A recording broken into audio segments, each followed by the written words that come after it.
राष्ट्रीय अध्यक्ष आदरणीय जे.पी. नड्डाजी आणि राष्ट्रीय संघटक मंत्री बी.एल. संतोषजी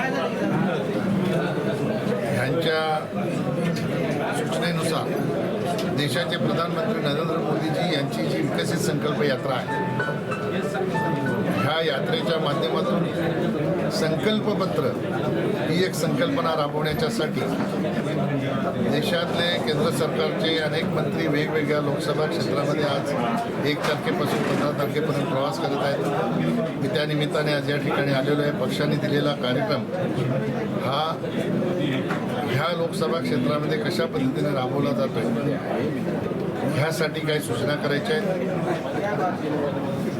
संकल्प यात्रा म्हणजे संकल्पपत्र म्हणजे काय, तर देशाच्या जडणघडणीमध्ये विकासामध्ये 140 करोड जनतेने आपलं काहीतरी योगदान द्यावं अशा